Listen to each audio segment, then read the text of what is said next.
রাধে রাধে বন্ধুরা, কেমন আছো তোমরা? তোমাদের আশীর্বাদে আমি অনেক ভালো আছি। তো আজকে চলে গিয়েছিলাম গ্র্যান্ড ফ্রেশে। এইখানে আমাদের দেশি অনেক সবজি পাওয়া যায়, আর আজকে এসেছি আমরা গোলকপি নিতে। তো দেখা যাক আমরা আজকে পাই কি না। আর আজকে ছিল ভীষণ ভিড়, কারণ আজ ছিল শনিবার। আর এইখানে যেহেতু শনিবার আর রবিবার অফ ডে, যে কারণে শনিবারই এইখানে সব মানুষজন আসে, কারণ রবিবার এই সুপার শপগুলোও বন্ধ থাকে। তো এখানে এসে দেখলাম আমাদের দেশি ফল কাঁঠাল এসেছে। তো আমরা ভাবলাম দেখি কাঁঠালটা কেমন হবে। প্রচুর ওজন ছিল, একটা কাঁঠালে প্রায় 2 থেকে 3 কেজি ওজন হবে। আর এইখানে 1 কেজি কাঁঠালের দাম 19 দশমিক কত যেন, আমি একটু পরে তোমাদের দেখাচ্ছি।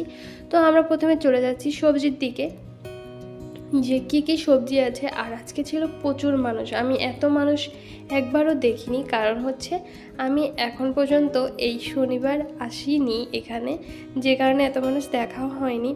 আর এই যে দেখুন সবজির কাছে যে ধোয়া ধোয়া লাগছে, এটা কিন্তু সবজি ফ্রেশ রাখার জন্য ব্যবহার করা হয়। এটাও আমি খুব কাছ থেকে একটু পরে দেখাচ্ছি। আর এইখানে গিয়ে কিন্তু জালি কুমড়ো দেখেছিলাম, কিন্তু আজকে আর কুমড়ো আনবো না, কারণ অনেক দিন না একটানা কুমড়ো খেয়েছি, যে কারণে আর ভালো লাগছে না। অন্য আরেকদিন নিব। যে কোনো জিনিসই একটানা খেলে কিন্তু সেই জিনিসটার স্বাদ আস্তে আস্তে নষ্ট হয়ে যায়, আর খেতে ভালো লাগে না। তো যাই হোক, এদিকে এসেছিলাম কুমড়ো ফুল খুঁজতে, কিন্তু এখানে কুমড়ো ফুল ছিল না। আর এটা আমার বড়মশাইয়ের খুবই পছন্দ, ও যতই কুমড়ো ফুল খাক না কেন ওর খারাপ লাগে না। আর এই দেখুন, এই যে ঢ্যাঁড়সের কেজি 9.80 ইউরো। আর এখানে কাঁচা পেঁপে ছিল, আর আমও ছিল, কিন্তু এই পেঁপেগুলো না এই দেশীয়। আমি যেটা কিনে নিয়েছি ওইটাই সিদ্ধ হয় না, জানি না এটা নিলে সিদ্ধ হবে কি না। আর এখানে ছিল কাঁচা হলুদ, আর কাঁচা হলুদের কিন্তু ভীষণ দাম। আমি তোমাদের দেখাচ্ছি যে এই হলুদের দাম কেমন, 16.80, যা বাংলাদেশি টাকায় 2350 টাকা। তো ভাবা যায় হলুদের কি পরিমাণের দাম এখানে। যদিও আমাদের দেশের টাকা অনুযায়ী কিছুই হবে না, তবু এইখানেই তো অনেকটা পরিমাণে দাম। এরপরে এদিকে আসছিলাম গোলকপি কিনবো, খুঁজছিলাম। আমার বর্মশাই বলছে আজকে কিন্তু গোলকপি নেই। আমি বলেছি দাঁড়াও, খুঁজে নিই। এরপরে এখানে না বাচ্চা বাচ্চা কয়েকটা গোলকপি পেয়েছিলাম। তো আমরা আগে অন্যদিকে যাব, আরও কী আছে একটু দেখে নিই। এইদিকে দেখেছিলাম অ্যাভোকাডো। আর এই ফলগুলো কিন্তু বেশ বড় বড়, আর ওই পাশের ওইগুলো আর একটু ছোটো, দুটো ভিন্ন প্রজাতির। আর তোমাদের কার কার অ্যাভোকাডো ভালো লাগে অবশ্যই জানিও।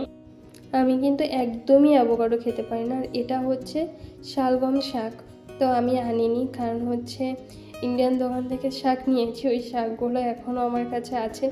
এত শাক নিলে তো খেতে পারবো না, ঘরে বসে নষ্ট হবে। এরপরে যে গোলকপি, আমার বড়মশাই বললো সবগুলোই নিয়ে যাই, অনেক ছোট ছোট গোলকপি, এটা আবার রাখবো কি।